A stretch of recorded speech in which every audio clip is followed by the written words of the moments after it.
بەناوی خوای بەخشندەی میهرەبان سڵاوتان لەبێت بەڕێزان لە بەرنامەی ئەمڕۆ سەر چەند پرسێکی گرنگ دەکەین لەوانە پەیوەندیەکانی هەرێم و بەغدا پرسی موچە لە نێوان هەرێم و بەغداد هەروە هەڵبژاردننی داهاتووی پەرلەمانی کوردستان و ئەو سکاڵانش کە لەسەر کورسی کۆتاکان هەیە لە دادگای فیدراڵی ئایندەی دۆخی سیاسی هەرێمی کوردستان هەروە قسە لەسەر جەنگی غەزەش دەکەین و سەرکەوتنی بزوتنەوەی حەماس بە میوانداری بەڕێز کاک عەبدولستار مەجید ئەندامی ئەنجومەنی باڵای کۆمەڵی دادگەری کوردستان. کاک عەبدولستار بەخێر بێن، سوپاسیان دەبم. سەلامەت یا خۆ، سوپاس دەکەم. ئەگەر سەرەتا سەرنجی بەڕێز بزانم لەسەر پەیوەندیەکانی هەرێم و بەغداد وەفدی حکوومەتی کارەبارەکە ڕۆیشتووە دەمێکە کێشە هەیە لەسەر نەود لەسەر موچە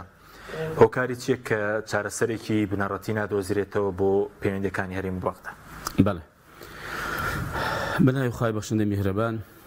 سەلام و ڕەحمەتی خوای گەورە سەر هەموو لایەک بێ. سوپاس دەکەم. خۆشحاڵم وڵا بەریداری جەنابتان بە تیداری بینەرانی خۆشەویست لە ڕێگەی بەڕێستانەوە. خۆی پەیوەندیەکانی هەرێم و بەغدا بەڕاستی لە مێژە ناسەقامگیرە. دەتوانم بڵێم لەو کاتەوە لە 2003ەوە دوای دروستبوونی حکومەتی نوێی عراقی و حکومەتێکی ئیتیحادی پەیوەندیەکانی هەرێم و بەغدا نەکەوتوتە سەر سکە و ڕێوشوێنی خۆی. بەرای من هۆکارەکەشی ئەوەیە بەشێکی زۆری هەرێمی کوردستان نەیتوانی وەک دامەزراوەیەک وەک حکومەت مامەڵە و پەیوەندیەکان لەگەڵ عێراق ڕێک بخا. پەیوەندی دامەزراوەی نەبووە پەیوەندی هەرێم و بەغداد؟ نەخێر، پەیوەندیەکانی هەرێم و بەغداد زیاتر پەیوەندی حیزبی بووە و پەیوەندی شەخسی بووە بە ئێستاشەوە کە وەزعی هەرێم باش نییە و پەیوەندیەکانیش لەگەڵ ناوەند هەر باش نییە. ڕۆژ بۆ ڕۆژێ بە تەماشا دەکەین حکومەتی عراقی زیاتر پێ لە ملی هەرێمی کوردستان دەنێ و ئەو کارێکەوەی کە ئێستاش لەگەڵ بێ دوای ئەمە کە وەزعی هەرێم باشیش نییە کە دەبوو مرازعی بکەنەوە و شێوازێکی تەندروست بگرنە بەر بۆ دروستکردنی پەیوەندیەکان یا چاکردنی پەیوەندیەکان لەگەڵ حکومەتی ناوەند. ئەویش ئەوەیە کە پەیوەندیەکان دامەزراوی بێ، بەڵام ئێستاش لەگەڵ بێ پەیوەندیەکان حیزبیە زیاتر. کەسانی شارەزەش بڵێن لە وەفدەکاندا حزوریان نییە کە شارەزایەکی تایبەتمەندیان هەبێ، نابێشاندێکی بڵێن دانووسانکاری پسپۆر دامەزراوەیەک ئەرشیفی بەڵگەنامەکان دۆسیەکان هەر جارە وەفدێک دەوا لە کابینەکان. خۆی کۆمەڵی هۆکاری سەرشی بەڕاستی بەڕای من ئەوەیە کە پەیوەندیەکانی نێوان هەرێم و بەغدا زیاتر حیزبیە، ئێستاش لەگەڵ بێ پارتی و یەکێتی هەر کامێکیان بەجیا زۆر کاتدا بەجیا سەردانی بەغدا دەکەن و بەجیا پەیوەندیان هەیە لەگەڵ لایەنەکانی دەسەڵات لە حکومەتی ناوەند و هەندێک جار بەڕاستی پەیوەندیەکان لەم باسنێش تەسکترەوەی پەیوەندی شەخسیە، یعنی کەسەکان ڕۆڵیان هەیە لە دروستکردنی پەیوەندی یا ئاڵۆزکردنی پەیوەندی لەگەڵ حکومەتی ناوەند. ئەمە وێ ڕای ئەوە کە بەڵێ بێگومان ینی دەتوانین بەڵێ پسپۆڕی و خەڵکی بەتوانە بۆ چارەسەرکردنی کێشە لەگەڵ بەغدا و دۆزینەوەی ڕێگا چارەسەر بۆ ئەو کێشانەی هەنێوان هەرێم و بەغدا کە هەیە نەبووە. ئێمە کاتی خۆی کاک حەشیم بەبیر هەموو لای دێنەوە. ئێمە لە کابینەی هەشتەمی حکومەتی هەرێمی کوردستان پێشنیارێکمان کرد. ئەمە کاک بەگە دەتانوێت پەیوەندیەکانی هەرێم بەغدا تەندروست بێ. لە 2014ەوە تەمەن ئەو کاتێک پەیوەندیەکان وردە دەجێتە ڕووی لە ئاڵۆزی و خراپی بوو. با هەیئەتێکە بێ بەرپرس بێ لە پەیوەندیەکان لەگەڵ حکومەتی ناوەند، واتە هەیئەتێک بەرپرس بێ و هەیئەتێک ئیدارەی ئەمەلەفە بکە و هەیەکێک کۆمەڵە خەڵکی تێدا بێ، خەڵکی پسپۆر لە بوارە جیازیەکان و ئەم هەیئەتە نوێنەرایەتی فعلەن ئەوانەی کە بەشدارن لە حکومەت ئەو کاتە و خەڵکی دیکەش کە لە پەرلەمان هێ بەڵام لە حکومەت نی ئەو کات یا خەڵکەشی پسپۆر لە بوارە جیازیەکان با هەیئەتێکی گەورە باڵا بۆ ئەم بابەتە پێک بێ. هەیئەتەکە پێکی شاد وڵا ئەو کاتەی گوتمان ئەم هەیئەتە با دیراسەوەی بکە کە کێشەکانی هەرێم و بەغدا چییە. با ئەم هەیەتە پێشنیاری پرۆژەی خۆی هەبوو بۆ چارەسەری کێشەکە. بام هەیەتە بڕیاردا و ینی ڕێک بکەوێت لەگەڵ حکوومەتی ناوەند لەسەر چی ڕێک دەکەی پێیان باشە مەپیمان باش بێ پرگیریان بکەین و هەر کاتێک ئەگەر ئەم هەیەتە پەیوەندیەکانی تێکدا لەگەڵ حکوومەتی ناوەند واتە گەیشتەوە کە بێهیوا بوو پەیوەندی لەگەڵ حکوومەتی ناوەند دروست نابێت بە ئەمە بڕیادا و ئێمە دیسانە کار پشتیان بگرین و ئێمە بڵێن بەڵێمە پەیوەندیمان لەگەڵ حکوومەتی ناوەندیە ئەمە بەڕاستی بڕیاردرا هەیەتەکە دروستیش کرا بەڵام بەداخۆ دوای کاری پێ نەکرا دیسانەکە هەر حزب لە ڕێگەی تایبەتی خۆیەوە بۆیە ئێمە با حەشمەوەش بڵێم هەر دەربارەی پەیوەندیەکانی هەرێمی بەغدا ئێمە وەک کۆمەڵ نەک ئێستا ڕابردووش ئەمە پێمان باش بووە هەرێمی کوردستان باشترین پەیوەندی هەبێت لەگەڵ حکوومەتی ناوەند هەتا ئەو کاتێک ئێمە هەرێمی با کەس دوای 4 ڕۆژێکی مزادەمە بەسەدا دانەکاتەوە کە ئێمە بەڵێ ئەگەر توانیمان خاوەنی دەوڵەتی خۆمان بین بەپێی ئەو کاتەی بڵێن مستەلزەماتێک کە پێویستە ئامادەیەکە بۆ کە تو دەوڵەتێکی سەربەخۆبی تا ئەو کاتێ پێمان باشە کە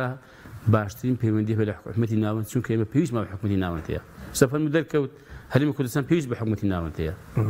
یعنی ئەگەر ئەو بڕەپارێک کە هەرێم حکوومەتی ناوەند نێری هەرێم ئەو موسێ پێدابین ناکرێت کە پێویستە دابین بکرێ ینی بۆیە ئێمە لەگەڵ ئەوەی بەڕاستیان لەگەڵ ئەوە ئێستاش لەگەڵ ئەوەی بەڵام چۆن ئیدارە بکرێت چۆن ئەم پەیوەندە دروست بکرێت لەسەر ئاساسی دروست دەکرێت بەڵێ ئێمە بەڕاستی قسەمان هەیە لەسەری و دەشزانین بە ئەمە بۆ لایەنەکەی دیکەش چ دەسەڵاتە چ خەڵکەشیە لەم کۆمەڵگا بەنەن ئەم دیوەی ناڵێن ئێمە ناژنین حکوومەتی ناوەند هەمووی هەر زۆر باشن ئێمە ناڵێن ئەوان هیچ ئاراستەیەک هیچ کەسێک نییە کە خۆشحاڵ نییە بە دروستبوون و چاکبوونی پەیوەندی هەرێمی بەغدا ئێمە دەزانین ئاراستەیەکی شەیە لەوێ کە حەز ناکە پەیوەندیەکان باش بێ و حەزەکە هەر نەمێنێ بەڵام ئایا ئێمە بیانومان لەمڕۆ بەدەستی ئەوانە شەو نەداوە بیانویان دا دەسەڵاتدا بەڵێ بێگومان بەکاتێکی و ناکۆکی ناوخۆی ئەوانە ئەوە بەڵێ ینی حکوومەتی ناوەندی زۆر سوودی لەمە بینیوە کە هەرێم ناتەبایە کێشەی هەیە تەمەگرفتی بەس بۆ ناتەبای نیستە دەوانێ بڵێ دەتەبابن ئەخ چۆن تەبابم وەنیە بەڵام ئەو کە تەماشا دەکە ئێمە یەک هەڵوێز نین تەبانین یەک ڕیز نین بەڵێ ئەوی زیاتر مەرزەکانی خۆی فەرز دەکا و زیاتر پێ لە ملی هەرێم دەنێت کە ئەمە بەڕاستی بەداخەوە لە کۆتاییدا ئەوەندە بڵێم سەبار بە پەیوەندیەکانی هەرێمی بەغدا لە کۆتاییدا هاوڵاتی لە هەرێمی کوردستان زیانی گەورە دەکا خۆ حزب زەرەر ناکا بەرپرسانی حزبی زەرەر ناکەن بەڕاستی هاوڵاتیە کە بازەکەیدا و زەرەر دەکەن بەس کێشەی موچە و نەوت بوو هەر چارەسەرێکی ڕشەی بۆ نادۆزرێتەوە ئێستش یاسای بووجە دڵن دەبێ هەموارکێتەوە نەوتی هەرێم هەر بڵێن هەناردەکردنەوەی تا ئێستا دەستی پێ نەکرێتەوە ڕێکەوتن نەکراوە لەسەر جۆری گرێبەستەکان ناتوانرێت چارەسەرێکی ڕاستەقینەی بۆ بدۆزێتەوەی ڕابردوپینەوە پەڕۆ بووە وەڵام پێما دەبێت لە هەردوو لا یعنی کار حەشیم باواقعی بێڵێم لە هەردوو لا نیەتی ئەوان هەبێ کە ڕێک بکەون بەو ئاراستەی کە خەڵک قازانج بکە بە ئەم نیەتە نییە بەداخۆ ئێستا بەسن شاندی هەرێم با بیخاتە ڕوو مەسەلەن ئەمە کاتی خۆ لە پەرلەمان بووین تم کاکەوەرن بیخەن ڕووزانی داخۆ دەتانەوێت لەسەر چی یانی لەگەڵ هەرێم لەگەڵ بەغدا ڕێکەوەن ینی یا گفتوگۆکانتان لەگەڵ حکوومەتی ناوەند لەسەر چ بناغەیەکی بووە و ئایا گرفتەکان چین بۆ چارەسەر نابێ ینی مەسەلەی موچە باشە کاکەشم ئەمن بم لەجێ کابینەی باشە لەجێ سەرۆکی حکوومەت بم بەبێ دوو دڵی هەموو موچە خۆراگە عێراق داوا دەکا چەندمان بۆ بکەم کێشەم نییە داوا بکاتەمان هەمووی دەدەمێ بە داتاکان بە ناوەکانەوە با موچە لەلایەن حکوومەتی عێراقی بۆ موچە خۆران ئێمە خەرج بکرێ زەرەری چ دەکەمە من با من نەکرد ببێنمەوە 2015 بۆ 16 بین بەڕاستی دقیق نازانمیانی تاریخی لەبەرم نییە ئێمە بەنداوەکانمان هەیە لە وەزارەتی کشت و کاڵ هاتن لەگەڵ ئەو کاتی ئەوان وەزارەتی کشت و کاڵ لە عێراق جیا لەگەڵ ئاویان سەرچاوەکانی ئاویان دوو وەزارەتی سەربەخۆن لە هەرێمی کوردستان هەردووشی یەک وەزارەتە لەگەڵ وەزیری سەرچاوەکانی ئاوی عێراق ڕێککەوتم کە مادەم بەنداوەکان سیادی واتە سەر بە عێراق لە ئەسڵدا سیادی لە ڕووی هەندێک شتیەوە عێراق سەرپەرشی دەکا تم کاکە و کاتی موچە نەبوو خۆ دەزانی مەسەڵەن پاشە کەوت بڕیاردرا بوو بەسەن موچە نەبوو تم کاکە بۆمان بخەنە سەر خۆتان و بەنداوەکان عایدی بم هێنامە بەو کاتی بە سەرۆکی حکوومەتم گوت بە جێگری سەرۆکی حکوومەتم گوت وتیان ئەخر ئیشکال نییە و ئەوە پەسەند دەوتم بە زۆر پەسەندە هیچ عیبی نییە خۆت باش دەزانانی ئەلحەقەیانی دەستیان ئەوەڵا کردم لەگەڵ ڕێکوتم ئێستا بڕۆ پرسیار لە فەرمانبەرانی بەنداوەکان بکە موسیان لە حکومەتی عێراقی بەدێ هیچ مشکلیە ماوەستەوەیەکە دەسەڵاتدار بە دەسەڵاتی یەکەم بە ئەمەش فەرمانبەران دەکرد کاک حەچیم هیچ دوودڵی ناکەم بەڕاستی لەوەی کە زۆر قەوانین خراپ نییە نەبۆ خراپە ئێستا جناب دەپرسم بەڵێ ئەوە هەر نمونەمان هێ ناڵم ینی ئەوە بڕ لیان پرسەم فەرمانبەری بەنداوەکان یعنی سەرچاوەکانی ئاو بەنداوەکانی سەبەرزاتی کشتوکە بەنداوەکان ئێستا موچیان لە حکومەتی عێراقی بەدێ ئێمە زەرری چمان کرد حەزم بزانم زەرەکە چییە لەو کاتەوە تا ئێستا موچەی خۆیان لە کاتی خۆیدا وەکو خۆی وەرگرتووە دەستکەوت نییە خراپەمە هەی بۆوان بە خراپەی دەبینن ئەو کارەکەی چییە جەنابەت تەفسیرت بۆی چییە ئەگەر بۆن موچە بخرێتە سەر بەغدا و ڕاستە خۆ بدرێ وڵی لە خۆیان پرسیار کرد هۆستا مەسی بیرم دەنوانە معارەزن بەڵێ ئەزۆکەوەی کە خۆت چەند ساڵە بڵێن ئەزمموی سیاسی وڵی حەچی خۆمنوەکو کارتی بەکاردێنن دژی خەڵە خۆ ئەم دەرم پێویست ناکە ئەمە بڵێن یانی لە خۆیان پرسیارکە خۆشیان دەزانتەوە و خەڵشمی دەزانێ کاکە نابێ بەڕاستی موسا بکرێتە هۆکارێک بۆ پێکەوە لێگرێدانی خەڵکو و دەسەڵات و ئەوانە یانی توێگە پێت وابێ بەهۆی ئەم موچەیە کە پێی دەدەیتەوە ئەم خەکە ملکەچکەی و خەڵک ینی هەرچێت و بتەوێت ئەمە بکە بەڕاستی ئەمە بیرکردنەوەیەکی هەڵەیە دەسەڵات دەبێ پرۆژە دەسەڵات دەبێت بە هەڵوێستەکانی بە سیاسەتەکانی بە ئیدارەدانێکی ڕێک و پێک قەناعەت بە خەڵک زماوەری خۆی بکە کە خۆشیان بووێ و ئینتیمایان بۆ دەسەڵاتەکە هەبێ بۆ وڵاتەکەی هەبێ بۆ ئەم ئاراستە هەبێت کەم دەسەڵاتە دەیگرێتە بەر یعنی ئەمە ئەمڕۆژ مەسەن ئەم قەزی موچە بەکار هات بۆ ئەوەی کە خەڵک ملکەز بێ باینس دەکەی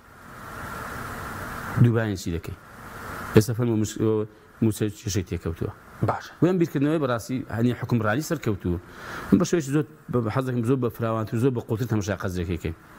تۆ مەسە بە دوو کەلمە بڵم کاکەوە دەیانەوێت خەڵک هەر ملکەز بێ ینی دەبن دەستی ئەوان بێنەوە دەنم کاکە بۆ ئەتووا بیر ناکەیەوە بۆ دەسەڵات نابی وا بیر کاتوە تەبەن ئینجا خەڵک بۆ خەڵک گەیشتەوەی بەڕاستی خەڵک ینی ئێستا باشە ئەو لایەنەی ئۆپۆزیسیۆن تەبان موچە دەدەنە خەڵک دنیا دەکەمەوە لایەنەکانی ئۆپۆزیسیۆن ئەگە پرۆژەیەکی بەهێزیان هەبێ کە موچەشە نەداوە بە خەڵک ئیمتیازاتشە نەداوە بە خەڵک پرۆژی بەهێزیان هەبێ قەناعەت بە خەڵکن کە خەڵک بێ دەنگ بدا و متمانی بۆ دروست بێتەوە تەزویر نەبێ بڕواکە زۆرنی دێنێ لە هەرمی کوردستان زۆر نییە دێنن دڵنیام زۆرنی دێنن چونکە بە دەلیلی ئەوەی لە هەڵبژاردننی ڕابردوو سەدا نزیکەی 75 دەنجی نەداوە حەزێک میزانە بۆ دەنگدان ئەمە بەشێکی ئەگەر سەدادەش ئیهمالی بێ ینی زۆر بڕای بە ئینتیخابات نێ زۆر باکینی ئینتیخابات بکریان نەکرێ بەڵام قەناعەتمە سەدا 65 بەلایانی کەم دەنگێکی ناڕازی خەڵکەشی بێزارە کە پێی وایە بەم شێوازە گۆڕانکاری نابێ بە هەڵبژاردن گۆڕانکاری نابێت بۆیە ئەمن دەڵێم ینی ئایا ئەتوو بە هەڵوێستەکانت خەڵکو و جەماوەت بۆ لای خۆت بێنی باشترە یا موچە یا سبێنیەکە هەر شتێکی کە دامەزاندن بکەی بە ئەداتی فشار بۆ سەر خەڵک تا خەڵک مطیع بێ و خەڵک مرکز بێ کامیان ڕێگەیان بۆ حکمڕانی تەندروستە زۆر چاکە پرسیارێکی لێ بکەن و سەر بایکۆتی مامۆستایان هەیە زیاتر لە دوو مانگونی و بایکۆتی مامۆستایان هەیە لە سنووری پارێزگای سلێمانی هەڵابجە ئیدارەکانی ڕاپەڕین و گەرمیان تاکو ئێستا حکومەت وەڵامێکی نەداونەتەوە هەندێکیان ڕۆشتون بۆ بەغداش بەشێکیان گەشتون بەشێکیان ڕێگریان لێکرا بوو پێت وایە ئەنی چۆن مامەڵ لەگەڵ مامۆستایان بکرێت توێژی مامۆستایان وەڵایم پێم وایە ینی مامۆستایان جیان لە توێژەکانی کە بە قەناعەتی دەڵم مزامەلەشیان ناکەم چونکە هەم هەر کامێک لێمە ئەگە ئەلیف و بێیەکی فێر بووێ لە ڕێگەی مامۆستایەوە فێر بووە هەمومان بەو قۆناغدا تێپەڕووین مامۆستامانن دوو بەڕاستی من لێرەوە دەستخۆشی لەم ینی مامۆستایان دەکەم بە گشتی کە یەک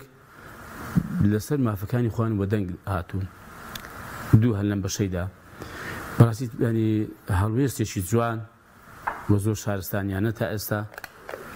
وەڕێک و پێک وحتى دەتوانین بڵێم دوور لە هەر دەستێوەردانی حزبی وەکو خۆیان وەکو ئەم چینی توێژە هاتوونتە سەر زادا کە تا ئێستا سوپاس بۆ خەمەسەن یەکێکی لوتی بریندار نەبووە. یعنی ئەمە پاڵۆستێکی زۆر شارستانیە زۆر گەورەیە وەڵاهی لەم ڕۆژێکی تەقدیرن. و بۆ دەسەڵاتیان پێم وایە یعنی بەلانی کەم دەبوو بەڕاستی لە ئاستی باڵا سەرۆکی حکوومەت جێگری سەرۆکی حکوومەت ئەنجومەنی وەزیران بە دەستەی مامەسایی ناڕازی ینی ئەوانەی کە سەرپەرشتی ئەم خوپشەندانان دەکەن لە شار و شارۆچکان بابانگ بکرێن ینی باجویان لێ بژیرێ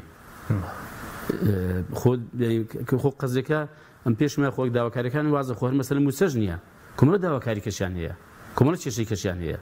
یان پێم وایە تەقدیرن بۆ ئەوانە ئەم پێم وایە زۆر بە ینی ئاسایی وەربژیرێ و ئێستا لەگەڵ بە بەڕاستی ناتوان وەڵامی داواکاریەکانی ئەم دەنەوە بە داهاتی ناوخۆ بێ بەو داهاتی فرۆشینەوت بەتەن کرد بە پلە بەرزکردنەوە بێ دامەزرانی مامۆساییوان آخر بۆ دەڵێم یەک داواکاری نێکە حەچیم ینی لە نزیکۆ بیان بین جوالێ بگرن ینی لەوانەیە 50-60 داواکاریەکان جێبەجێ بکەن ئەوان ژەنگە بچنەوە ینی هۆڵەکانی خوێندن بۆیە من بەڕاستی ینی لەم ڕۆوە کاک حەچیم لەم ڕۆوە ینی حکوومەت بەرپرسیارە لەوەی کە گویان لێ بگرێ بانجیان کە و ئەم پرسیارێکی دەکەم من نەکرد بۆ ئەوان ئەمە بەڕاستی خەڵکی ئەو خەڵکی ئێمە بڕوا بکە زۆر متیعە زۆر گوێڕایەڵە 2 مانگ مەسن کابرا 3 مانگ ببوون منە تێدەپەڕێ بەسە موسیدا موسی وەرنەگرت و داوامیش دەکا و ئیشی خۆشی دەکا وەڵا هەموو هەمووزێکی تەقدیرن بڕوا بکە ئەوە زۆر ینی جۆڕاری دەگەێنێ هیچ کامێک لەم هاوڵاتیانی ئەم هەرێمی کوردستانە ڕازیە کرێکاری جنابەت بێ کرێکاریم بێ لە بەیانی تا ساعت 4 ئێوارە بەڵام ئێوارە پارەکە نێدەیە کار بۆ دەکا واقعەکە برام ئەوە دەبێت شایستەکەی بدرێ پێی بدرێ باش بینە سەر پرسێکی هەڵبژارنی پەرلەمانی کوردستان ئەوەی کە پێشتر وتە ئەگەر هەڵبژارنێک بکرێ خەڵک زۆرینە ئەم ئۆپۆزیسیۆن زۆر نییە بەرزدێنێت وەکو خۆتان تشتان کردەوە بۆی ئەم زۆرینەی ئۆپۆزیسیۆن لە هەڵبژارنی داهات و مسۆگەر بکەوە هەڵبژارنەکەش لە مانگی 2 دەکرێت وەڵای جارێ ئێمە کۆمەڵێک هەنگاومان ناوە بۆ ئەوەی یعنی زیاتر ئومێد بۆ خەڵک بجێڕینەوە کە بەشداری هەڵبژاردن کە ئەمە لە ئێستا ڕاوە پێش ئێستاش و ئێستاش دەیڵێن هیوادارم بەڕاستی ئێمە بۆ خۆمان کارێ بکەین کە ئومێدێکی باش بۆ خەڵک بجێڕینەوە ئەو خەڵکی کە ناڕازیە بەلانی کەم لە ڕێگەی دەنگدان و ناڕەزایەتی خۆی دەرببڕێ و پاشان ئێمە چیمان کردووە کاک حەچیم ئێمە 2-3 هەنگاو هەیە باشە بەنی ناومانە تەبان یەکەمیان ئەوە خەڵکەمی دەزانێ ئەمە کاتی خۆی لە پەرلەمانی کوردستان لەگەڵەوە بین ئەم یاسایە هەموار بکرێ یاسای هەڵبژارنی پەرلەمانی کوردستان بەڵێ چونکە پێمان وا بوو کە ئەم یاسایە کۆمەڵێک کێشەی هەیە بەڕاستی وای کردووە کە لە کۆتاییدا پەرلەمانی دروست دەبێت کە ناتوانێت بەرگی لە مافەکانی خەڵک بکە ئەمە پێمان وە بە هێندێک لە مادەکانی وە بەرگەکانی بگۆڕێ بۆ ئەوەی کە زیاتر ئومێد بۆ خەڵک بجێڕینەوە کە خەڵک زیاتر بەشداری هەڵبژاردن بکەوە ڕێگاکانی ساختەکاری نەیهەڵی کە خەڵک ئەو کاتی ئومێدی زیاتری بۆ پەیدا دەبێت کە دڵنیا بوو کە دەنجی نافەوتێ ئەمە هەنگاوێک هەنگاوی دوم ئێمە لە ئێستادا بەڕاستی دەستمان پێ کردووە کە لەگەڵ هێندێک لایەن هێندێک کەسایەتی و هێندێک ڕێکخراو لە هەرێمی کوردستان کە بەرەیەکی ناڕازی بەرەیەکی نیشتیمانی ناڕازی و لیستێکی نیشتیمانی ناڕازی ئامانجی یەکەمتان دروستکەین لیستێکەم و بەیەکەوە ئێمە بەڕاستی کۆماڵ ئامانجی یەکەمانەوەی کە لیستێکی ئیسلامی دروستکەین لیستێکی ئیسلامی بەڵێ سەرەتا لیستێکی هاوبەش بڵین بەڵێ تەماشای ئێمە دەکرێت مەسەڵەن خۆی لیستی ئیسلامیدارە لایەنی ئیسلامی و کەسایەتی ئیسلامی وانیا ڕێکخراوە ئەوانەی کە ئاراستێکی ئیسلامیان هەیە دروست دەکرێت بەڵام ئێمە لەگەڵ ئەوەشین ئەمەشیان فراوان بکرێ بەراوێژ لەگەڵ لایەنەکانی بەشدار ئەو کاتێکە ئەگەر شتێکی وا دروست بکەین فراوانی کەین کە لیستەکە فراوانتر بێ لەوەی کە هەر ئیسلامی بێ غێری ئیسلامیش بێ لەسەر بەرنامەیەک ڕێکەوین کە ئێمە پەرلەمانێکمان دەوێت ئێمە سبەی ئەگەر زۆری نەمانێت حکوومەتێکمان دەوێت ئەنی ئێمە دەمانێت چۆن خزمەتی خەڵک بکەین و ئێمە چۆن کێشەکان چارەسەر دەکەین ئەوە ڕای ئێمەیە ڕای کۆمەڵە هەندێک گفتوگۆمان کردو لەگەڵ هێندێک لایەن دەستی پێ کردو و نامەشتان نردبوو زانبۆلایەنەکان بەڵێ گفتوگۆمان کردو نامەی فەرمیشمان نادو گفتوگۆمان کردووە لەسەر ئەوەی کە ئێمە ڕای کۆمەڵ ئەمێلە بۆ ئەوەی کە ئەمەش بەڕاستی هەمووی لە پێنا ئەوەی دەکە ئێمە زیاتر ئومێد بۆ خەڵک بجێڕینەوە و خەڵک زیاتر بێ بەشداری هەڵبژاردن بکە بە ئومێدیەوەی کە ئێمە گۆڕانکاریشی گەورە بکەین لە هەڵبژاردننی ئایندەی هەرێمی کوردستاندا. لانی دیکە هەیە ڕای جیاوازە پێیان وایە دەڵێن با لە زیاتی لیستێک بێ با بەرەیەکی ناڕازی بێ جیاوازەکەشان ئەوەیە لیست خۆ دەزانی لیست وەکو یەک قایمە وەکو یەک کیان پێشکەش بە کۆمیسیۆن دەکرێت یەک بەرنامە هەیە ئەو کاتەی یەک لیستەیە یەک سەرۆک لیستەیە و حتمما ئەو کاتەی لەسەر بەرنامەیەک لەسەر هەندێک شتی ڕێک دەکەون پرۆتۆکۆلی نێوانیاندا واژوو دەکرێت کە ئەوانە ئەگەر سبەی چون بۆ پەرلەمان ئەگەر بوون من ئۆپۆزیسیۆن من چ ئۆپۆزیسیۆنی دەبن و ئەگەر زۆرینیان هێنەیە مەسەڵەن مەبەستیان بکە پێکەنەرێکی گرنگ بن لە حکومەت بۆ کەسبەنی خزمەتی خەڵک بکەن وەرحاس ئەو پێویستی بە پرۆتۆکۆلێک و ڕێکەوتنێک هەیە ئەمەش هەیە ئەوەی دیکە ئەو بەرەی ناڕازی ئەمەیان بەڕاستی یەک قایمە نییە هەر کەسە لیستی خۆی هەر کەسە لیستی خۆی هەیە بەڵام سەرکردایەتیەک یا هەیئەتێکی باڵا دروست دەکرێت کە بۆ کۆکردنەوەی دەنگە ناڕازیەکان و لایەن و حیزبە ناڕازیەکان لەم دەسەڵات و لەم بارودۆخی هەرێم بۆ هەڵبژاردننی پەرلەمانی کوردستان و بۆ نمونە ئەو کاتەی یەک ئاراستەی سیاسیان هەیە خیتابێکی سیاسی موحەدیان هەیە مەسەڵەن بۆ منە لە ڕووی ڕاگەیاندنەوە تەنسیقێکی بەهێزیان هەیە بۆ سەرپەرشتیکردنی هەڵبژاردن بۆ بنکەکانی دەنگدان بۆ چاودێریکردنی دەنگدان ئەمانە هەموو تەنسیق و هەماهەنگێکی بەهێزیان دەبێەوە دەشکری ئەو کاتەی ئەگەر یەک لیستیش نەبێت لە پەرلەمانی کوردستان فدراسیۆنێکی یەکگرتوو دروست بکەن و دەکرێت مەسەڵەن پرۆژەیەکی هاوبەشیان هەبێ بۆ حکومەت ئەو کاتێ بۆ حکومڕانی و دەسەڵات وەرگرتن یا بۆ ئۆپۆزیسیۆن بوون ئەمەش بە هەر حاڵ ئەمەش هەنگاوێکی ئێمە بەڕاستی خەریکین کامیان بەدەستەوە دێ بەڕاستین بەوەی کە شتێک بەدەستبێن بۆ گۆڕانکاری دروستکەن چکارەنگە بڵێنەوە هەڵبژاردنە دوات دەرفەت بۆ گۆڕانکاری بەڵێ ئێمە لەگەڵ وەکو کۆمەڵ لەگەڵ ئەوەی هەنگاویشمان بۆ ناوە و ئومێد دەکەم کە ئینشاءڵڵا یعنی کارێکی باشمان بەدەستەوە بێ کە ئومێدێکی زیاتر بۆ خەڵک بژێڕینەوە. هەنگاوێکی دیکە ئێمە حقیقەتەن لەو ماوانە نوێنەری سەرۆکی نەتەوەیە یەکگرتووەکان دویان کە تەرخان کرابوون هاتن بۆ لای جنابی مامۆستا عەلی باپیر سەرۆکی کۆمەڵ پرسیارەکەیان ئەوە بوو کە ئایا پێتان باشە نەتەوەیە یەکگرتووەکان بمێنەوە لە عێراق نەمێنەوە ڕەئیتان چێ و بابەتێکی کرد بەڵام ئێمە لێوێ هەندێک بابەتی کە باس کرا ئێمە گوت لە هەر لەم لانی لە شەرحی ئەم پرسیارە لە وەڵامی ئەم پرسیارە ئێمە پێمان باشە بەڕاستی بمێننەوە بەڵام ڕۆڵی خۆتان زیاتر ببینن کاریگەریتان زیاتر بێ لە عێراق و لە هەرێمی کوردستان و بە تایبەتیش ئێمە هەڵبژاردننی پەرلەمانی کوردستانمان لە پێشە ئێمە داوا لە بەڕێستان دەکەین ئەگەر نەشتوان سەرپەرشتی بکەن چونکە بە پێی یاساکان ناتوانن مەگەر حکومەتی عێراقی بە فەرمی داوان لێ بکە یا هەرێمی کوردستان بە فەرمی داوا بکە بەڵام دەتوان چاودێری بکەن بمان باشە چاودێریەکی تیژ و تند بکەن ئەو هەڵبژاردننی پەرلەمانی کوردستانی ئایندە بەڕاستی تاڕادەیەکی زۆر چارەنووسازە یەکلاکەرەوەی کە ئایا خەڵک چی دەوێت ئایا خەڵک بەم بارودۆخە ڕازیە پێمان خۆشە چاودێری زیاتری ینی هەڵبژاردن بکەن کە ئەمەش کە ئێوە بێنە ناو بارودۆخەکان زیاتر وە هەڵوێستێکی دادگەرانتان هەبێ و ببێ فەرق مامەڵە لەگەڵ هەموو لایەنەکان بکەن لە هەرێمی کوردستان لە عێراق پێمان وایە کە ئەوەش زیاتر ئومێدێکی کە زیاتر بە خەڵک دەبەخشێ بۆ کە زیاتر بەشدار بێ و ئومێدی زیاتر بە ئەنجامی هەڵبژاردنەکان و ئەو پەرلەمانە هەبێت کە لە دواییدا لە ئەنجامی هەڵبژاردن دروست دەبێت. باشە بەس وتت ئەگەر خەڵک بچێ دوو حیزبی دەسەڵات زۆرینەی خەڵک دەیانێرنە ماڵەوە وڵی جارێک قۆناغێکم بە خوادەکای شاڵەوە بەدەستەوە دێ ئەو کاتێ بەڵێ پارتیویچێتی خۆ کاکە ئێستا ماوەیەکی بەشداری حکومەتمان کرد ماوەی معارەزەوە نیە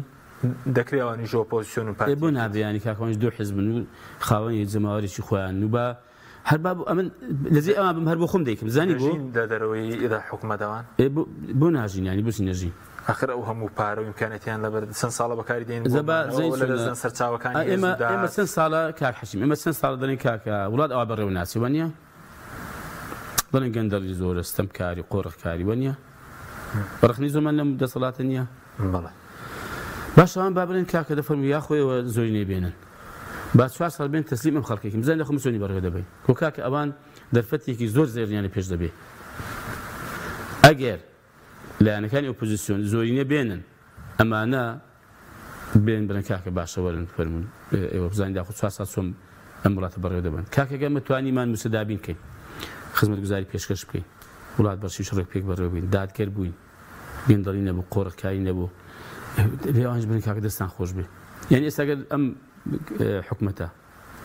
کارێکی باش بکە ئەم لەگەلە بەرێک کە معارزیشم قسە نەکەم بەس خەڵک پێی نازانێ لە خۆشی ناکرێ یعنی من نایڵێم با بخۆی بیڵێ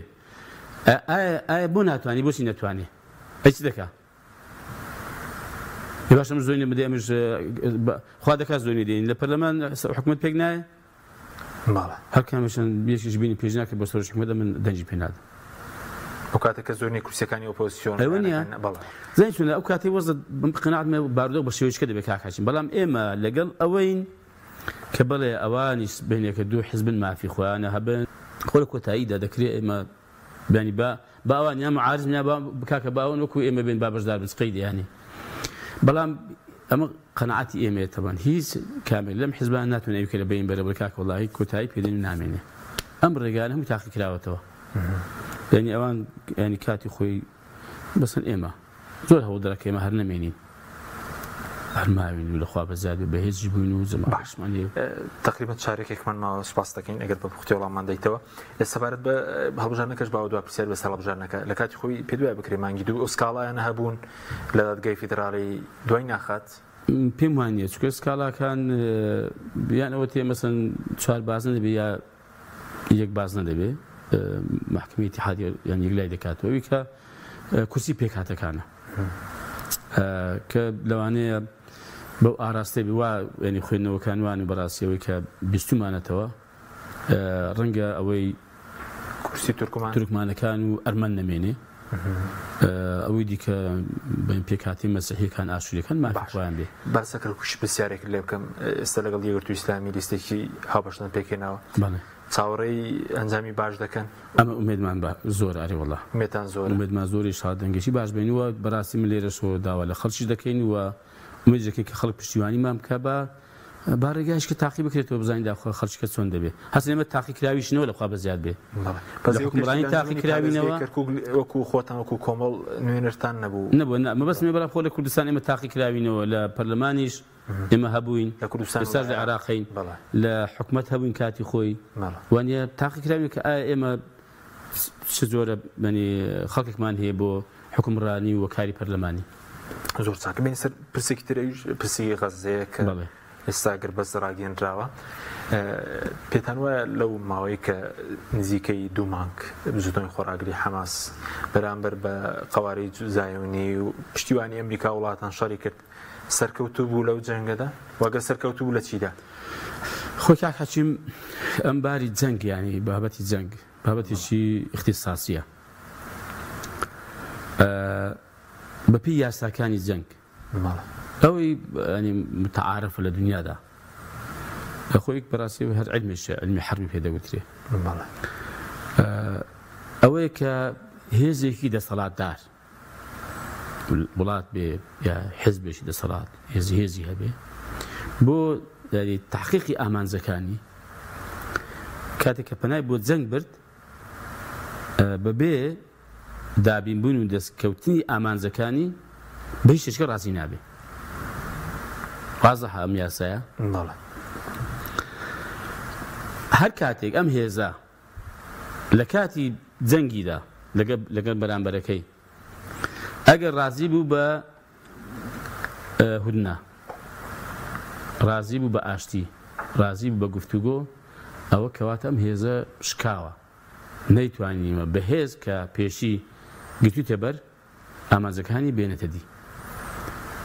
ڕژێمی زایانی کەم زا برایدا گوتی ئێمە هەموو ئەو دیلانەمان وان دەڵێن بارمتە دەڵان دیلن سەربازە دیل کرا بارمتەی چی ینی خەڵکی بێ مەدەنی نییە هەموو بارمتەکەمان هەموو دیلەکەمان ئازاد دەکەین چەند بارمتە و چەند پەنجیان ئازاد کردووە پێی ئیتیفاقێک نا بەشەر بەڵێ بەشەر هیچیان هیچیان ئازاد کردووە گوتان ئێمە ڕناوەچین هەتا غەزە کۆتایی پێنین بە مەسم ئەو کیان و قەواری غەزە و هەتا حماسیش کۆتایی پێنێ چیان کرد پاش 50 ڕۆژ توانیان ئەمە بێنێتی دی خەڵکی منداڵ و ژن و خەڵکی فەقیر و هەژاریان کوشت چەند لە چەکدارەکانی حماس کوشتووە چەند مۆڵگەی ئەوانیان گرتووە چەند کەسیان بەدیل گرتووە لەوان کەواتە بەڕاستی ئەمە پێم وایە ئەگەر بەم یاسایانە مامەڵە بکەی تو بە من نازم داهاتوو چی دەبێ بەڵام باسی ئێستا دەکەم بەم یاسایانە بەچیدا سەرکەوتووە بەڵێ بە پوختی بەچی سەرکەوتووە بەوەی سەرکەوتووە کە ئێستا ئەم ڕژدیسانەکە ڕژێمی قەوارێ زاوی داوای کردو دەڵێمە لەگەڵ ئەوەی کە ینی ئاشتێکی دوور و درێژە بێ هودنێکی دوور درێژە بێ ینی ئەگەر ینی هەر زۆر وازە زۆر ڕوونە کاک حەچی هیچکی نایە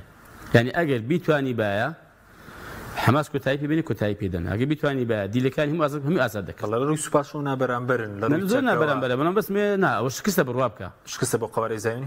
بێگومان ئەی چی وای کرد حماس سەرکەوتوو بێ هێزی چییە هێزی باوەڕە وەڵای گومان لەودانی کاک حەچیم ئەوانە خەڵکی پسپۆر و متەخەسیسانی لەبارە جیاجیەکان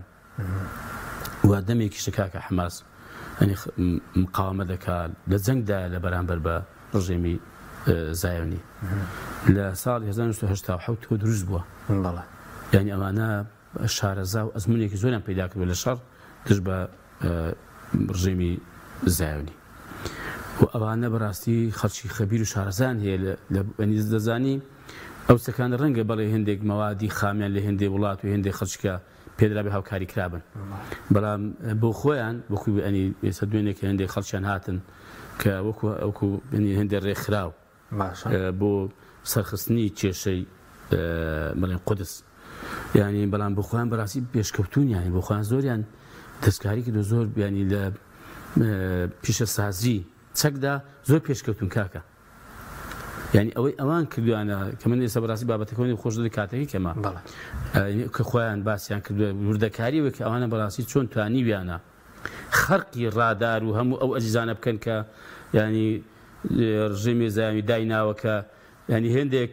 چەشیان داناوە لە مەسافەی 2000 مەتر هەر جوڵەیەک ببینێ کە ئەوە ئەلکترۆنی و ئۆتۆماتیکیە ینی ئۆتۆماتیکیان تەقەیلی دەکات پێویستی بە کەس نییە ینی زۆرێک لە ڕاداری لەسەر کە هەر تەنێک ببینێ مرۆڤ بێ یا غەیری مرۆڤ بێ ئێستا تەقەیلی دەکات چۆن ئەمەیان خەرق کرد باش چەندەها مینتادیان داناوە باڵۆن کە چەند ئەجیزیان هەیە بەس مراقبەوە دەکات کە بزانێ چ لە پشتی ئەم دیوارانەی کە دروستیان کردووە هەیە چی دەکات بەستمەوەیە ئەوانە بەڕاستی مرۆوانەوە کە دەڵێ چۆن دەڵێم کاکە لە ڕووی ئیمانیشەوە بەڕاستی هەنی خەوانە خەڵکەشی بڕوادارن کاک حەچیم ئەنی قومەرگاکە هێزی ئیمانەوەی پێبەخشیون لە پاڵ شارەزایی وڵای بێگومان هێزی ئیمان کاریگەری زۆر گەورەی هەیە ولا تهینوا ولا تحزنوا وأنتم الأعلون إن كنتم مؤمنين يعني نشكان بهزي دروني نجسيتها روتينك وروتان تناك لكادك إيمان دار من برواتان هبه هیچ هنا فرمودی ایمان عقیده راسته ایمان و عقیدش دوای مستلزماتی خوی هیا خالقش خوراک کاک زماوره کیان کاک حچیم اتو حسابی مکه که مقابله دکری لوانه مثلا راسته خونه بری بیان برو تماشای كنال الجزيرة والعربية وأنا كراسة خلنا وغزة مقابلة خلق زمارة كذا كان الشكل بيني والناس كربي وخصوصي شيء مقابلة كاك والله أنا سريع ما لقرنا وهم مال من دارن إبادة كذي ويراني كذا هاي قناعتي بقصدك إخوان هي باش بس ليرة رخنا قلتن هي لو كان حماس عندي خلق بناوي بانك خواص ياخذ أكيد مسلمان يشتي بنعمر بمكيشة والله كاك حشيم زاري ستباسم كذا بابته بس شيء اختصاصه بس شيء بيوني بخلق شيء زاري أنا لزنگدان تاو نبوینی لیان گرم با تاو بی کوتایی پی بی بابین رون کردن بودم زین داخل اگر امان اوان نکرد چی بسر غزه و بسر فلسطین هذا هاد بيجي كاك اوان دلين دنيا بوان جراني دلين كاك اما يعني معلوماتي مسوقر مان هيك جوولەکە مەبەستی قوارەی جوولەکە ئەو قوارەی کە دروست کراوە بەنیاز بۆتەوان بۆ بەرنامەیان وا بووە کۆمەڵشتیان کردووە کە قەزیە فەڵەستینی هەر نەمێنێ چونکە لەگەڵ عەرەبەکانی بەشی زۆر وڵاتانی عەرەبی خەلیجی ئاساییکردن پەیوەندیەکان بووینە و ئەوانیش بۆ ئاراستەی بوو کە ئەم وەزع هەر نەمێنێ کاکە یعنی خەڵک نازانێن لە سمعانە تێکدا بووینە ئەوانە چیان بەسەر هاتووە بۆیە دەبێت بۆ خۆیان بژێرن کاکە بزانین ئەخوانە چیان هەبووە پاشان يعني مثلا كابرا متخصصة لفقه متخصصة لتفسير كابرا نوسريكا مثلا يعني إسلامية غير إسلامية لكن ما في خويتي بابلي مثلا بقول من أو كارم في باشني بابلي ونبو بس نابي كاك حجم أمان زور جرينجا نابي هيس كسيك مسلمان بي هر كسي شي ديكا بك وجدانك زندوها بي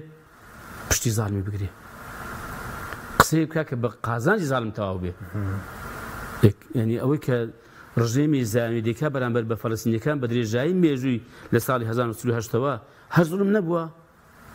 خاچی داژی نەکردوون خەڵکی دەربەدەر نەکردووە ژن و منداڵی نەکوشتووە چەند هەزار لێ کوشتون چەند هەزار حوتەوە تا 2021 دەڵێن 100,000 خەڵکی فەڵەستینی شەهید کردوون بکاکە جگە لەم 15,000 ئەدی چەند میلیۆن کەس دەربەدەرە بەس بڕۆ ئەوروپا چەند بزانین پڕە فەڵەستینی فەقیرە یعنی ئایا ئەوانە مافی ئەوان نەبوو کە دیفاع لە خۆیان بکەن ئێستا یەکێک بێ بڵێ وەڵای کاکە باشە بڵێ کاکە کارەکەی ئەوانێ بەڵام کاکە قسەکەت نابێ بە شێوەیەک بێ کە بەڕاستی دژی مەزلوم بێ پشتیوانی بێ بۆ زاڵم خوای تر دەفەرمێ ولا تركنوا إلى الذين ظلموا فتمسكم النار باب هەربەلای ڕکون واتە هەربەلای زاڵمان دامەچون تووشی سزای خوای دەبن کاچی خۆم ئینسان دەبێ وریاوێ بەڕاستی جا مسلمان بێ یا غەیری مسلمان بێ بەڵام بەداخەوە یعنی خەڵکێک هەیە بەڵام پێم وایە بەڕاستی نەشارەزاییە مەسەلەن یان پێی وا بوو ینی قەناعەتی وا بوو کە مەسەلەن ئەمە کارێکی باشم کاکە بەڵام بڕۆ تەماشای هەموو دنیاکە لەناو زەرگەی ڕژێمی زایانی تەمەن خەڵکی جوولەکە ینی لە زاناکانیان لە دەسەڵاتدار لەوانەکە لە دەسەڵات بەشدا لە خەڵکی ئاسایان کاکە دژی ئەوەیە کە ئەو ڕژێمە دەیکاو و بەڕاستی پشتیوان و پشتگیری غەزە و فەڵەستینیەکان دەکات یا هەر بەقەدەر ئەوانە با خەڵکەشی ئەم وڵاتانی مسلمانان ینی زیاتر بانخواز بێت نووسەرێک مەسەلەن کابرا هەردێ لە خۆ هجوم دەکات باشە ئەوەی کە بەسە کورد هاتووە کاتی خۆی ئەچۆن تەفسیر دەکەی باشە ئێمە شۆڕ پێشمەرگایەتیمان کرد خەڵک زۆر ئەنفال کرا خەڵک زۆر چیمیایی باران کە خەڵک زۆر ئیعدام کرا یعنی ئێمە کارێکی خراپمان کرد بەرامبەر بە ڕژێمێکی ستەمکار و تاغوت جەنگ و جیهادمان کرد خراپمان کرد ئەو شۆڕ پێشمەرگایەتیان خراپ بوون یا ڕژێمەکە ستەمکار و تاغوتەکە کە هەموو بەدەنی پڕ لە زوڵم یانی زوڵم لە خەڵکی فەقیر بەشداری دەکات خۆ هەموو خەڵک پێشمەرگە نەبووە خۆ هەموو خەڵکی هاوکاری پێشمەرگەی نەکردووە ینی بەڕاستی لێکدانەوە کارم تەفسیرەکان هەڵان کاتم زۆر کە ماوە سەبارەت بەوەش کە ئەوەی کە ڕوودەدا جیهادە و بەرگریەکی ڕاستەقینەیە لە فەڵەستین وەڵای بێگومان جیهاد خۆی کاگێ بە کورتی بەوڵا بە کورتی خۆی جیهاد چۆن تەفسیرشا بە کورتەکەی بێ وڵی ئەو بابەتە زۆر تەفسیری دەوێت زۆر مفەسەڵە من قاتل لتكون كلمة الله هي العليا أساسك أويا إنسان بو خوای دەکا بەڵام وەرە خوارتر بۆ خوای دەکەم تەبانە من بەڵام کاتێک کە خاکم داژی دەکرێ لە بۆرەکە خوا پێویستی کردووە من بەرگری دەکەم و بەڕاستی شەڕ لەسەر خاچی خۆم دەکەم بابش کوژێم شەهیدمەوە بەپێی ئەو ئەحادیثانێکە هەیە بە شەڕ لەسەر ناموس و شەرەف و کەرامەتی خۆم دەکەم شەڕ لەسەر خودی خۆم دەکەم ینی کە ینی ئەو بشکێنرێم بکوژرێم و ئیهانە پێ بکرێم و لە عەقیدە و بری باوەڕی خۆم یا لە سەرخاچی خۆم ئازاد نەبم بەڕاستی بەڵێ ئەمانە بەڕاستی ینی گومان لەوە دانیە کە ئەوانە بەڵێ مسلمانن و ئەوانە ئەو جەنگ و جیهادێکە دەکەن مبارەکە بەڵێ مافێکی ڕەوای خۆیانە و بەڕاستی هەر کەسێک لەم ڕۆ هەر قسەیش کێ بکە باتلە چونکە ینی باشە خوای تەعالا بۆ دەفەرمێ أذن للذين يقاتلون بأنهم ظلموا وإن الله على نصرهم لقدير الذين أخرجوا من ديارهم بغير حق آتك سندهاتي كتبا وما لكم نكروا الرلوان به وما لكم لا تقاتلون في سبيل الله والمستضعفين كل مرة بوي بكري نكر لسر خوي لسر عقيدة خوي لسر ولاتي خوي لسر ملتي خوي لسر خلق كده مظلوميش دبي ودنج حتى قبل مسلمانيش نبي أباشان كاج حشيم يعني أما أنا براسي أو قزان هندي دين ودبن يعني أم بابتي أم بزانم ینی بەس قازانجی چی لەوە دەکا سوودی چی لەوە دەکات تەبان ینی بۆ نمونە بە کاکە وەڵامە دژی ئەو قەزیە وەڵام مەسەڵەن ئەمە وانە کرابایە ئەخبەت و پێوەرە چی کاچی خۆم ئەگە بتەوێ بام حەز عرضت کەم بڕوا بکە ئەمە ئەگەر ئەوەی وێندە کۆتایی پێ بێتەبان ینی ئەوانەیە کە بە ئاستەم لە دنیادا تۆزێک تشی قەوارە و سیاسەتی قەوارەی ڕژێمی زایەنووی بن پێیان دادێن بە شێوی لە شێوەکان تەوژمی ئیسلامی زۆر زەرە دەکات تەوژمی ئیسلامی وەڵا کاکە هەرواتانی ئەوەی بەناو عەرەبیش بەڕاستی ینی چ دەسەڵاتدارەکانیان چ وڵاتان بەگشتی باش زۆر بە کورتی هەڵوێستەی هەڵوێستێکی تونتان هەبوو لە گوتار لە بەیاننامە سەرۆکی کۆمەڵی دادگەری لە ڕاگەاندن لە کۆکردنەوەی کەمپین ئەمە لە چیەوە سەرچاوی گرتووە بە کورتی وڵای کاک حەشیمی مەلەوەی سەرچاوی ئێمە وەکو کۆمەڵ هەمیشە بەڕاستی بەرگیمان لە مەزلوم کرد لەستەم لێکراو کردووە ئەنی موسڵمان بیا غیر موسڵمانی بۆ هەموو شوێنێکیش کراوە ئەمە وڵی بۆ ینی بۆ کورد ئەوەی ینی لە پێویست بێ لە قۆناغەکانی ڕابردوو کردومانە هەڵوێستی موسڵمان تەمەن بەڕاستی لەم قەزیانەدا بەلانی کەم ئەوەیە کە تو هاوسۆزیت هەیە بۆ پشتیوانی پژیت هەیە بۆ مەزلوم بۆ دژی زاڵمی غەیری ئەوە یعنی ئەگەر نەتوانی بەکردەوەش بە هەڵوێستیش لەگەڵ یان بی بڕوا بکە زۆر خراپە خوای تێرە دەفەرمێ ولا على الذين لا يجدون ما ينفقون حرج إذا نصحوا لله ورسوله كاك مزيدانا والله كاك أوي كا ناتواني لم كاتان ده هلويستي هبي بكردوت هدا بي يعني بجدار بي ده فرمي قيناك تشيرا مثلا نخوشة بكوتيا وأوانش كهيس يعني بي بجداريم خزيب كان بلان بمرجع بده دسوزي خواب يغنبري خايبا دسوزي خلق كيبا يعني براسي پروش بين هاوسوزي ام بكاكا بلانيكم اگر او نبي ام براسي دەبێ ئەو کەسە زۆر وریای ئەگەر مسلمان زۆر وریای ئیمانی خۆی بێ بەڕاستی ئەوی کەس بەڕاستی ئەگەر مسلمانیش نییە دەبێ ویرای ویژدانی خۆی بێت ویژدانێکی مردووی هەیە. سوپاس دەکەین زۆر سوپاس بەڕێزدامی ئەنجومەنی باڵای کۆمەڵی دادگەریمانمان سوپاس بۆ بینێرانی بەڕێز سوپاس بۆ هاوکارانم خواتان لەگەڵ.